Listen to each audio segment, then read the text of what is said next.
Good morning students. DEd second year के अंदर जो हमारा पेपर सेकंड है उसके अंदर हमारा जो आज का जो टॉपिक है वो है types of school with different administrative bodies. मतलब जो विभिन्न प्रशासनिक जो एडमिनिस्ट्रेशन है उनके अकॉर्डिंग जो हमारे जो स्कूल हैं उनके टाइप कौन कौन से हैं। तो जो एडमिनिस्ट्रेशन का मतलब यहाँ पर है भाई, सेंट्रल लेवल पे और स्टेट लेवल पे जो स्कूल हैं उनके टाइप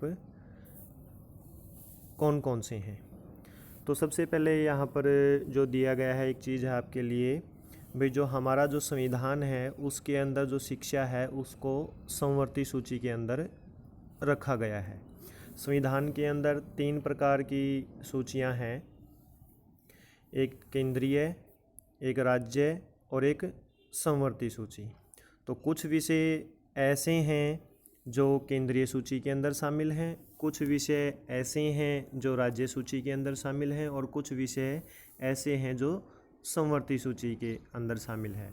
अब केंद्रीय सूची वो होती है, उसके अंदर जो विषय होते हैं उसके लिए जो रूल रेगुलेशन जो नियम हैं बनाए जाते हैं उन विषयों के लिए उनका जो अधिकार है वो केंद्र सरकार का होता है। मतलब सेंट्रल जो गवर्नमेंट है वो पूरी तरीके से उसके प्रति उत्तरदायित्व होती है, वही उनका जो रूल रेगुलेशन है उनका निर्माण करती है उन विषयों से संबंधित। और जो राज्य सूची के जो विषय होते हैं उसके सारे के सारे जो अधिकार हैं वो स्टेट गवर्नमेंट के पास राज्य सरकार के पास होते हैं। इन दोनों के बीच की एक सूची समवर्ती सूची है। समवर्ती सूची के अंदर जो विषय शामिल होते हैं उसके अंदर राज्य और केंद्र सरकार दोनों को बराबर के अधिकार मिले होते हैं। मतलब दोनों मिलकर समवर्ती सूची के अंदर जो विषय होते हैं उसके लिए कार्य करते हैं। रूल रेगुलेशन कोई भी नियम है वो उनका मिल के निर्माण करते हैं। तो जो शिक्षा है वो एक ऐसा ही विषय है जिसको समवर्ती सूची के अंदर डाला गया है। इसका मतलब क्या हुआ कि शिक्षा से संबंधित जो भी रूल्स रेगुलेशन बनाए जाते हैं वो केंद्र सरकार भी बनाती है और कुछ एक उसके अंदर राज्य सरकार को भी अधिकार होते हैं कि वो अपने अकॉर्डिंग, अपने स्टेट के अकॉर्डिंग उसके अंदर कुछ फेरबदल कर सके या कुछ वो रूल रेगुलेशन है अपने अकॉर्डिंग बना सके। तो ये 3 प्रकार की जो अनुसूचियां हैं वो हमारे संविधान के अंदर शामिल है, केंद्रीय, राज्य और समवर्ती, और शिक्षा को समवर्ती सूची के अंदर डाला गया है। अब बात आती है टाइप्स ऑफ स्कूल। जो स्कूलों के जो प्रकार हैं उसको 2 तरीके से क्लासिफाइड वर्गीकृत हम कर सकते हैं। एक तो है क्लास के अकॉर्डिंग, मतलब जो हमारा जो मेनली जो हमारा जो स्कूल सिस्टम है उसके अंदर जो 1ली से 12वीं तक की, 1st से 12th क्लास तक की जो क्लासेज हैं वो आते हैं। एक तो क्लास के अकॉर्डिंग स्कूलों के प्रकार और दूसरा है एडमिनिस्ट्रेशन के अकॉर्डिंग, मतलब जो प्रबंधन करने वाले हैं स्कूलों का, एडमिनिस्ट्रेटिव जो स्ट्रक्चर है हमारा उसके अकॉर्डिंग स्कूलों के प्रकार। तो पहले हम करेंगे क्लास वाइज स्कूलों के प्रकार।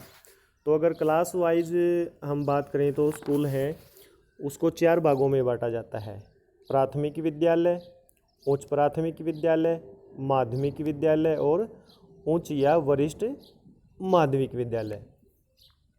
तो ये होते हैं जो स्कूलों के जो टाइप हैं वो है क्लास के अकॉर्डिंग। जैसे प्राथमिक विद्यालय है वो 1ली से लेकर 5वीं क्लास तक जो स्कूल होते हैं वो होते हैं। उसके बाद जो उच्च प्राथमिक हैं वो 6ठी से लेकर 8वीं क्लास तक के होते हैं। जो माध्यमिक हैं, सेकेंडरी स्कूल हैं, वो 10th क्लास तक के होते हैं। और उसके बाद फिर उच्च वरिष्ठ माध्यमिक विद्यालय हैं वो बड़ी कक्षाएं आ जाती हैं, उसके अंदर 6ठी से लेकर 12वीं तक के उन स्कूलों को उच्च वरिष्ठ माध्यमिक विद्यालयों के अंदर शामिल किया जाता है। तो ये जो क्लासिफिकेशन किया गया है ये है क्लास के अकॉर्डिंग। अब दूसरा जो टाइप है स्कूलों के प्रकार वो है एडमिनिस्ट्रेशन के अकॉर्डिंग, मतलब प्रबंधन जो समिति हैं, प्रबंधन जो करने वाले हैं स्कूलों का, उसके अकॉर्डिंग स्कूलों के प्रकार। तो उनके अकॉर्डिंग जो स्कूलों के 3 टाइप हैं, गवर्नमेंट, प्राइवेट और एडिड। सरकारी स्कूल, निजी स्कूल और अनुदान प्राप्त स्कूल।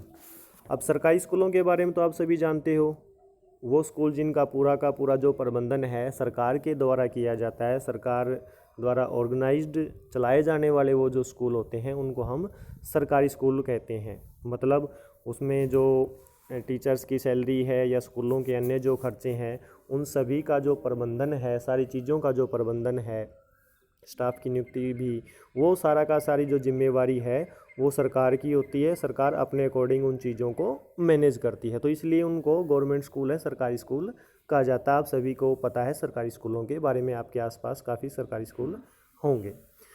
दूसरा जो टाइप है वो है प्राइवेट स्कूल। मतलब जहाँ पर जो स्कूल का जो प्रबंधन है या स्कूल के ऊपर जो अधिकार है केवल एक व्यक्ति का ही होता है।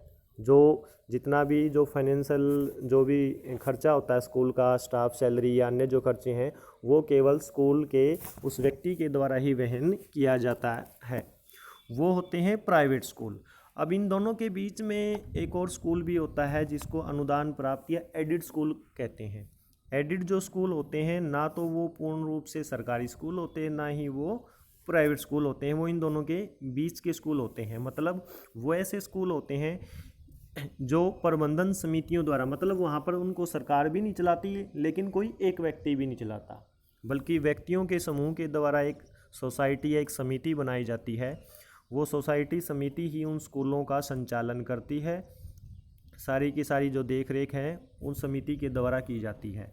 लेकिन उन प्रकार के जो स्कूल होते हैं उनको सरकार के द्वारा सहायता दी जाती है। फाइनेंशियली जो मदद है सरकार के द्वारा उन स्कूलों को दी जाती है जो, और वो स्कूल बाध्य होते हैं कि सरकार के द्वारा जो रूल रेगुलेशन बनाए जाते हैं उनको फॉलो करने के लिए। अगर वो उन रूल्स को फॉलो नहीं करते हैं तो फिर उनको जो अनुदान है, जो सहायता है, सरकारी सहायता, वो नहीं दी जाती। तो इस प्रकार के जो स्कूल होते हैं वो एडिड स्कूल होते हैं, ना तो वो पूर्ण रूप से गवर्नमेंट होते हैं और ना ही वो बिल्कुल प्राइवेट स्कूल होते हैं। तो ये स्कूलों के जो टाइप थे वो हैं एडमिनिस्ट्रेशन, जो प्रबंधन का जो तरीका है या जो स्कूल का प्रबंधन करने वाले हैं उनके अकॉर्डिंग स्कूलों के प्रकार। अब बात आती है भाई केंद्र के द्वारा संचालित विद्यालय हैं वो कौन कौन से होते हैं। अब जो राज्य सरकार है वो राज्य के अधीन स्कूल होते हैं। अब क्योंकि पहले बात आई थी कि जो शिक्षा है वो संवर्ती सूची के अंदर डाली गई है, मतलब इसके ऊपर जो रूल रेगुलेशन या स्कूल को खोलने का जो अधिकार है वो राज्य सरकार को भी है और वो केंद्र सरकार को भी है। तो राज्य स्कूल के बारे में आपने तो देख लिया। अब है केंद्र द्वारा संचालित जो स्कूल हैं वो। सेंट्रल जो गवर्नमेंट है वो दो प्रकार के स्कूलों का संचालन करती है। एक है केंद्रीय माध्यमिक विद्यालय जो क्लास 1 से लेकर 12 तक चलाए जाते हैं, और दूसरा है नवोदय विद्यालय जो 6th क्लास से 12th क्लास तक वो स्कूल हैं वो चलाए जाते हैं। मतलब जो केंद्रीय विद्यालय होते हैं उनके अंदर जो एक 1st क्लास से लेकर 12th क्लास तक का कोई विद्यार्थी है वो एडमिशन लेते हैं, जबकि नवोदय विद्यालय के अंदर केवल 6ठी क्लास से ही एडमिशन है शुरू होते हैं, 6ठी क्लास से लेकर 12वीं क्लास तक। तो नवोदय विद्यालय को आप ध्यान में रखना कि वहाँ पर जो एडमिशन है 6th क्लास से ही शुरू होते हैं, जबकि बाकी जितने भी स्कूल होते हैं वहाँ पर सब एडमिशन है वो 1st क्लास से शुरू हो जाते हैं। तो केंद्रीय विद्यालयों की जो स्थापना है वो केंद्र सरकार के द्वारा केंद्रीय कर्मचारियों के लिए की गई थी। अब जो सेंट्रल गवर्नमेंट के जो एम्प्लॉई होते हैं वो उनकी जो जॉब है वो पूरे इंडिया के अंदर कहीं पर भी हो सकती है, या उनका जो ट्रांसफ़र है बीच में पूरे ऑल इंडिया के अंदर कहीं पर भी हो जाता है। तो ऐसी सिचुएशन के अंदर उनके जो बच्चे हैं उनको पढ़ाई में किसी प्रकार की बाधा उत्पन्न न हो, तो उनकी बच्चों की शिक्षा के लिए केंद्रीय विद्यालयों की स्थापना की गई थी, ताकि जो सेंट्रल गवर्नमेंट के जो कर्मचारी हैं वो अगर ट्रांसफ़र कहीं पर भी उनका होता है तो वो उन बच्चों का एडमिशन आसानी से इन दूसरे स्कूलों के अंदर उनका भी हो जाए। तो वो सेंट्रल गवर्नमेंट जो केंद्रीय विद्यालय हैं वो इसी उद्देश्य के साथ बनाए गए थे ताकि केंद्र के जो कर्मचारी हैं उनके बच्चों को किसी भी प्रकार से पढ़ाई के अंदर बाधा उत्पन्न न हो, अगर उनकी कहीं पर भी देश के अंदर कहीं पर भी उनकी ट्रांसफ़र होती है। उसके बाद जो दूसरे जो टाइप हैं जो स्कूल के जो दूसरे जो केंद्र द्वारा संचालित स्कूल हैं वो है नवोदय विद्यालय। ये 6ठी से क्लास से लेकर 12वीं क्लास तक होती हैं।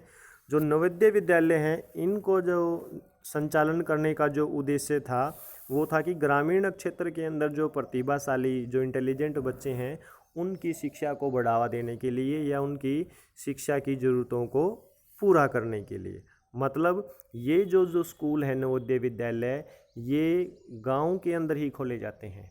नवोदय विद्यालय की दो ये विशेषता होगी, एक तो ये कि ये एडमिशन इनके अंदर छठी क्लास से होता है, दूसरा ये कि नवोदय विद्यालय हमेशा गांव के अंदर ही खोले जाते हैं, क्योंकि इनका उद्देश्य ही ये था कि ग्रामीण क्षेत्रों के अंदर जो प्रतिभाशाली जो बच्चे हैं उनको प्रोत्साहन मिल सके, उनको एजुकेशन मिल सके, फ्री एजुकेशन मिल सके। नवोदय विद्यालय के अंदर जो विद्यार्थी एडमिशन लेते हैं उनके लिए छात्रावास की सुविधा है वो होती है, और इनके अंदर जो 75% हैं वो ग्रामीण क्षेत्रों के बच्चों को ही प्रवेश दिया जाता है। ऐसा नहीं है कि नवोदय विद्यालय के अंदर कोई शहर का बच्चा एडमिशन ले सकता, वो भी ले सकता है, लेकिन स्कूलों का जो निर्माण है वो गांव के अंदर ही किया जाता है, और 75% जो सीटें होती हैं स्कूल के बच्चों के एडमिशन की वो ग्रामीण बच्चों के लिए रिजर्व है वो होती है। तो ये दो प्रकार के जो स्कूल हैं वो केंद्र द्वारा संचालित किए जाते हैं, केंद्रीय विद्यालय और नवोदय विद्यालय। केंद्रीय विद्यालयों में जो एडमिशन है वो फर्स्ट क्लास से शुरू होता है, जबकि नवोदय विद्यालय के अंदर छठी क्लास से एडमिशन है वो शुरू होता है, और नवोदय विद्यालय वो है गांव के अंदर ही खोले जाते हैं। तो ये आज का हमारा टॉपिक था भाई, स्कूलों के टाइप कौन से हैं, सेंटर के अकॉर्डिंग कौन से स्कूल चलते हैं, और राज्य सरकार के अधीन है वो कौन से स्कूल हैं वो चलाए जाते हैं। तो ये था आज का हमारा टॉपिक। नेक्स्ट टॉपिक हम नेक्स्ट क्लास में करेंगे। Thank you.